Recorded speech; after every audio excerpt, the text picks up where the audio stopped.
We're getting so many releases that we're forgetting some of the really good ones. Let's talk about 5 forgotten fragrances by Fragrance World. Here's some codes to save you some cash on your next Middle Eastern, niche, or designer fragrances.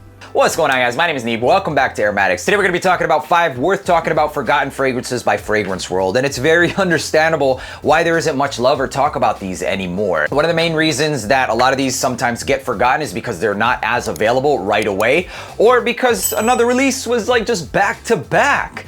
A couple of fragrances that personally get a score of at least 8 out of 10 in my opinion, and I think are absolutely worth more attention. Not only that, quite a few of these were requested frequently to be re-reviewed or re-talked about, and this was an interesting way to bring it back up. So let's go ahead and first start off with one of the ones that I think personally have been extremely under the radar. Starting things off with Expose Unisex. Came out, I would say, earlier last year, and came out of a 4 series, easily flew under the radar, or if not, didn't get much attention or love. The notes of this fragrance at the top, you get this freshness, this lavender, and tonka bean sweetness. It's this tonka bean ambery leather style fragrance that does this fougere vibe that's date night appropriate. But it's not just that, it adds actually a hefty dose of some booze. It's the whole code vibe went to the bar, basically. It's got suede, it's got vanilla, it's got cedar wood. I mean, this has got sexy written all over it. The one thing I'll say about this one is when I initially grabbed it, it wasn't something that lasted the longest. It gave me about 6.5 hours. As it sat, I've been rocking this one the last couple of days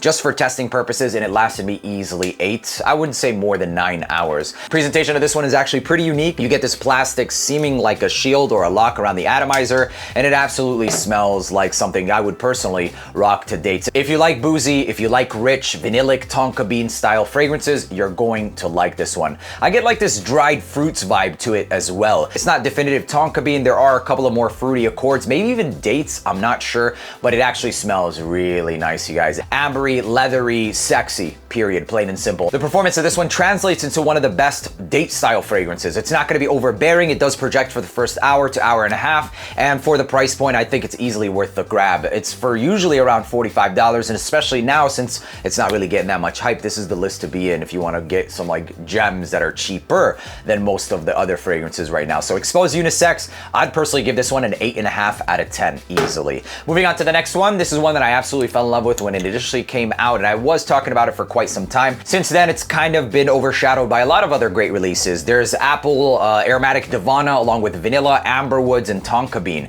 Smells like a lot of the typical designer fragrances on the market today, like the whole chestnut, amber woods, tonka bean vibe that you'll find at the mall and at designer quality stuff. When I first spray this on, I don't really get any alcohol, and it's virtually non-present. A lot of ambers, amber woods, a sexy date night fragrance for sure. This isn't one that I would say I would recommend, you know, for signature scent, except during the winter time you could signature scent it because it's pretty designer-esque. I mean, this isn't anything that's too complex, but it's also something complex enough or sexy enough to wear during a date. Performance gives me almost all the time 10 hours, especially on clothing. On skin, about 6.5 to 8 hours, I would personally say, and it makes it more appropriate for dates and literally everywhere. So it's a pretty above average performing fragrance without it being anything that's offensive, a screamer, or anything crazy like that. And for the price, I think I got this around $35, easily a no-brainer.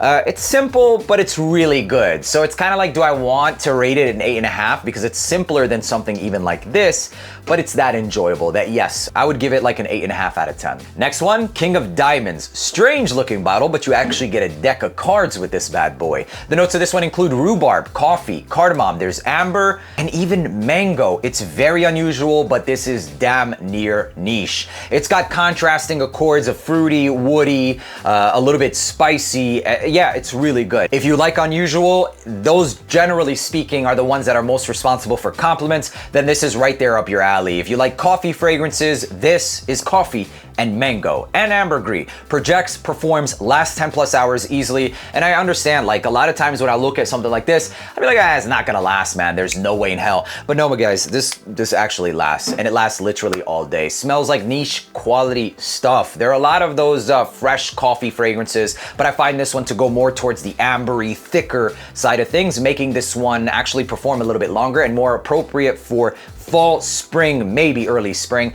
and the winter time. So mango coffee and ginger cream is what this one smells like to me. Generally speaking, I found this for anywhere from $50 and below, and you're basically getting a niche scent profile, DNA, quality, and performance for the price. Definitely worthy of being remembered. If you like the lipstick iris vibe, you need to check this one out. It's called Fakhir. And this has quite a few competition like Sincerity by Grandeur, and even Lattafa released their version. But for now, we're gonna be talking about this one. The lipstick iris is absolutely there. There is this sweet chestnut vibe and a whiskey. The woody notes are also very prominent. I freaking love this fragrance, genuinely. And I feel like there might be a tobacco note also that's not listed. So the woody notes or the tobacco could, oh my God, that's so much richer than even when I initially got it. Yes, this is aged beautifully. If you're wondering on whether or not you should grab this, I say 100%. A lot of alcohol in this one, so you have to enjoy the note of whiskey. Fresh at the top, rich chestnut, and a lipsticky iris that's not as focused or as, you know, center focused, as well as the chestnut and whiskey combination. Such a sexy ass fragrance. Smells like you're at the bar on a cold day, just drinking whiskey, basically. Sexy vibes, and maybe there's like this pretty ass lady next to you or somewhere around you, basically. That's what it smells like. And you're gonna take her home wearing Fakhir, literally, because this smells like that quality, man. I would have no problem rocking this to a serious date, and I wouldn't question the quality of this one either. And as of right now, just from the initial spray of reliving it again, this is damn near designer stuff, man. I mean, I would put it right there neck and neck to designer. For the price, for the occasions, this is something you're gonna buy for around $50. The occasion is gonna be a little bit more specific, and for that reason, I have a harder time buying something that's a bit more expensive unless it's absolutely worth it.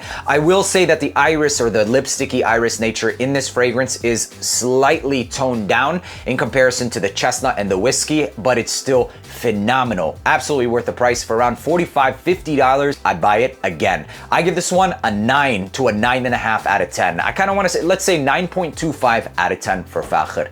Easily worth the money.